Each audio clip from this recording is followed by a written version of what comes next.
Fatal police shooting in Park Lane, St. Andrew. A man was fatally shot by the police in Park Lane, St. Andrew. The deceased has been identified as Javon Heath. The incident occurred around 8:40 a.m. He was reportedly shot and killed inside his home. Residents have alleged that he was killed in cold blood. Investigators from the Independent Commission of Investigations Indicom were at the scene. As of March 13, Indicom has recorded 64 police fatal shooting. 1 dead, 3 injured in St. Mary crash. A man was killed in a 3-vehicle collision on the Tower Isles Main Road in St. Mary early Monday morning. The accident left 3 other individuals injured. The dead man has not been identified, however. The police said he was the driver of the 2012 Toyota Axio motor vehicle. According to the St. Mary Traffic Department, the crash occurred around 12 a.m. Monday along the Tower Isles Main Road in the vicinity of the battle site in Renovo. It involves a white King Long motor truck, a Toyota Mark X motor vehicle, and a 2012 Toyota Corolla Axio that the deceased was driving. The 3 injured people were 28-year-old passenger of the Toyota Axio, the driver of the Mark X, and a 53-year-old passenger of the King Long motor truck. All the injured people were taken to the Portmore Hospital, where they have been admitted. Details on how the crash occurred is still unclear. The St. Mary Traffic Department is investigating. Section of Orchards Market destroyed by fire. A section of the Orchards Market was destroyed by fire on Sunday. Counsel of the Exchange Division, Ian Isaac, said some 10 vendors were affected. The damage includes shops and stalls, but we don't know directly yet who, but we will be in touch with them, he stated. It's devastating. A lot of ground provisions have been damaged, but we are grateful nonetheless that other shops and stalls were not affected, he stated. Reporters understand that the fire started sometime after 4 p.m. According to Mayor of St. Anne's Bay, Michael Belnavis, the fire was triggered by electrical issues. We are devastated that so many people lost their personal belongings, especially on a Sunday afternoon. It is heartrending, he noted. This is the worst I've ever seen.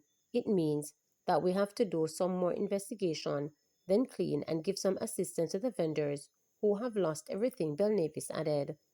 Minister of Local Government Desmond McKenzie and other officials are expected to do a walkthrough of the market.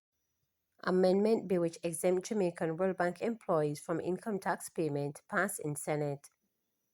An amendment bill which exempts locally recruited employees of the World Bank for the payment of income tax was passed in the Upper House on Friday. The bill entitled the Bretton Woods Agreement Amendment Act was passed without opposition. Government Senator Kamina Johnson-Smith described the amendment as a positive move which aims to ensure Jamaican employees of the World Bank get the same benefit as their foreign colleagues. Meanwhile, Senator Peter Bunting noted that the bill is not controversial, hence the opposition support.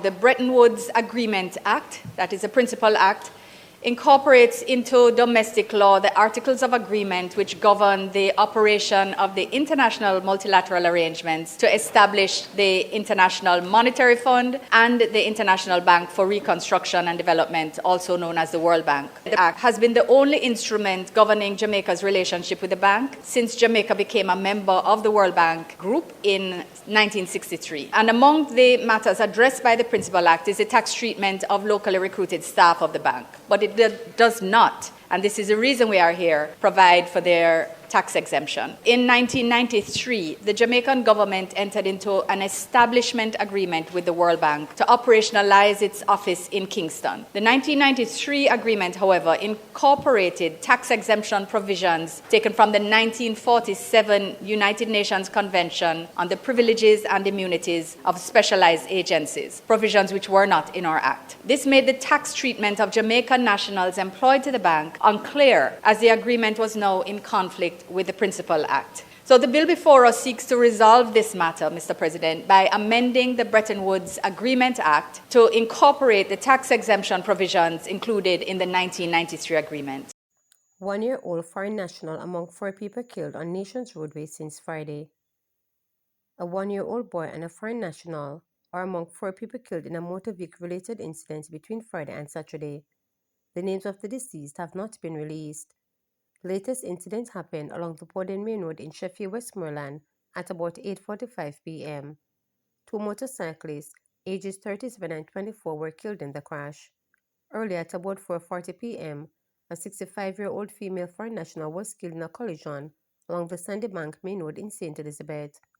On Friday, at about 12:30 p.m., the one-year-old child, who was a pedestrian, was mowed down by a Mitsubishi motor vehicle at the intersection of Price and Scepter Street in Kingston.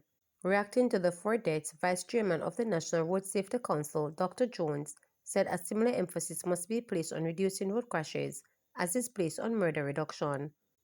Dr. Jones noted that motorcyclists and pedestrians remain the main targets of the Road Safety Council and police this year. 77 people have died on the nation's roadways so far this year, an 18% decline when compared to the same period in 2024. Dr. Jones admitted that this data still represents far too many deaths. Homicide reduction protects against negative travel advisory, says Chang. National Security Minister Dr. Horace Chang says a continued reduction in crime can be used as a negotiating tool with the U.S. government against travel advisories that negatively impacted the tourism industry.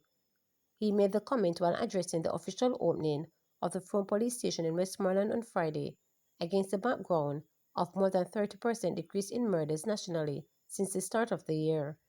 Police Area 1, Western Jamaica, recorded an 83% reduction in homicides last month compared to the corresponding period last year. The division encompasses the parishes of Trelawney, St. James, Hanover, and Westmoreland, which combined account for the highest concentration of hotels in Jamaica. The success in public safety and good order is a foundation and pillar for building your country. And as simple fact of that, we keep those numbers right. I have a point to argue with those who write these travel advisories, stated Chang, who is also the Deputy Prime Minister. The minister noted that travel advisories have an impact on tourism. So all aspects of work of security is not protecting Jamaicans physically, but it is protecting our economy, our community, and quality of life that we seek to achieve, added Horace, who noted that the security forces and the police in particular are crucial to the country's development progress. Last January, the U.S. Department of State in a Level 3 travel advisory advised its citizens to reconsider traveling to Jamaica due to high crime rates and limited access to quality health care. However, a few months later, the department updated its advisory travel for Jamaica, maintaining the destination's Level 3 advisory but saying that tourist areas generally see lower rates of violent crimes than other parts of the country. During the ceremony on Friday, Chang thanked the police for their hard work as well as citizens for the support they have given to the cops, who he said have been provided with better resources from the government. Chang said that the drastic reduction of homicides in Area 1 is commendable. The trending down is a steep decline. It is coming from a high of 41 per month. Last month, February 2025, it was 7 for the month, stated Chang to a round of applause. When you get that kind of number, you have to commend the effort, stated Chang, who noted that as a physician and politician, he prefers to talk about saving lives rather than attending funerals. The minister noted that at the rate the year has started, the country could see under 800 people being killed. That rate at which we have started the year, we are now in the third month, we could see under 800 murders.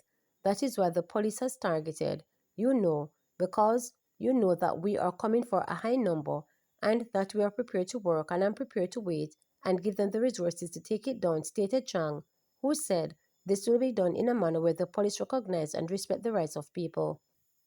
For his part, Police Commissioner Dr. Kevin Blake has commended the commanding officer for Westmoreland, Senior Superintendent of Police SSP Dobson, and his team under the guidance of the Police Area 1 Head Assistant Commissioner of Police, ACP Glenford Miller. I want also to recognize the citizens of the parish for their contribution to these results. Many times, when things go well, we say we did it, and when things goes bad, we say it's all about our responsibility. So, we need to share in that celebration, stated Blake. In addressing the challenges of crime and violence, it goes beyond the enforcement of law. It is a community effort, and it requires cooperation from residents, businesses, and all stakeholders.